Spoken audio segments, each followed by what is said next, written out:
Thrissur DCC ഓഫീസിലെ തമ്മിൽ തല്ലിൽ president Jose വള്ളൂരിനെതിരായ Congress നേതൃത്വത്തിന്റെ നടപടിക്കെതിരെ പോസ്റ്റർ. തെരഞ്ഞെടുപ്പ് തോൽവിയിൽ ജോസ് വള്ളൂരിനെ ബലിയാടാക്കരുതെന്നാണ് പോസ്റ്ററിൽ ആവശ്യം. വിവരങ്ങളുമായി ജെയ്സൺ ചാമവളപ്പിൽ നമുക്കൊപ്പം ചേരുന്നു. Jason, very good morning. എന്താണ് നടപടിയൊക്കെ വന്നിട്ടും പോസ്റ്റർ യുദ്ധം തീരുന്നില്ലല്ലോ തൃശൂരിൽ എന്ത് സംഭവിക്കുകയാണ് ജെയ്സൺ?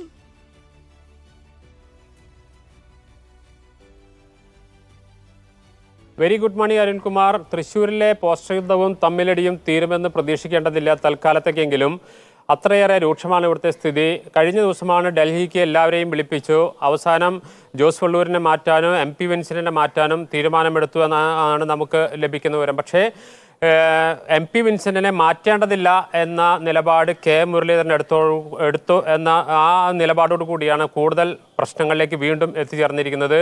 ഒരാളെ മാത്രം ബലിയാടാക്കിക്കൊണ്ട് തൃശ്ശൂരിലെ കോൺഗ്രസിന്റെ പരാജയത്തെ ഒരു വിഭാഗത്തെ മാത്രം ചുമലിൽ ചാർത്തേണ്ട കാര്യമില്ല എന്ന നിലപാടാണ് ഇപ്പോഴുള്ളത്. അതുകൊണ്ട് തന്നെ അശാന്തി തൃശ്ശൂർ കോൺഗ്രസിൽ ഇനിയും തുടരും. ഇന്ന് തൃശ്ശൂർ DCC ഓഫീസിൽ MP വിൻസെന്റും അതുപോലെ തന്നെ ജോസ് വള്ളൂരൊക്കെ വരുന്നുണ്ട്, അവരുടെ പ്രവർത്തകരും വരുന്നുണ്ട് എന്നാണ് അറിയുന്നത്. അതുകൊണ്ട് തന്നെ കഴിഞ്ഞ ദിവസത്തെ പോലുള്ള ഒരു കയ്യാങ്കളി ആ മേഖലയിൽ ഉണ്ടായാലും അത്ഭുതപ്പെടാനില്ല എന്ന് പ്രവർത്തകർ അടക്കം പറയുന്നുണ്ട്.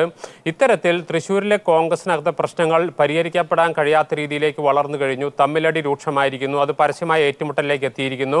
അതിനൊരു ശാശ്വതമായ പരിഹാരം ഉണ്ടാകണമെങ്കിൽ കടുത്ത നടപടികൾ, എല്ലാവരേക്കും എതിരെ നടപടിയെടുത്ത ശേഷം പുതിയ സംസ്ഥാനത്തിലുള്ള നേതൃത്വത്തെ കൊണ്ടുവന്ന് കാലങ്ങളെടുത്ത് ആ മുറിവുണക്കിയാൽ മാത്രമേ തൃശ്ശൂരിലെ കോൺഗ്രസ് രക്ഷപ്പെടൂ. അരുൺകുമാർ. ഓക്കെ, ജെയ്സൺ ചാമോളപ്പിലാണ് വിവരങ്ങൾ നൽകുന്നത്. എന്തായാലും തൃശ്ശൂരിൽ പോസ്റ്റർ യുദ്ധം തുടരുകയാണ് എന്നാണ് ജെയ്സൺ ചാമോളപ്പിൽ റിപ്പോർട്ട് ചെയ്യുന്നത്. ഇന്നും പുതിയ പോസ്റ്റർ പ്രത്യക്ഷപ്പെട്ടിരിക്കുന്നു. തൃശ്ശൂരിൽ ജോസ് വള്ളൂരിന് അനുകൂലമായിട്ടുള്ള പോസ്റ്ററാണ് ഇന്ന് പ്രത്യക്ഷപ്പെട്ടത്. ജെയ്സൺ തുടരുക. മറ്റൊരു പ്രധാനപ്പെട്ട വാർത്ത കൂടി ജെയ്സണിൽ നിന്ന് അറിയേണ്ടതുണ്ട്.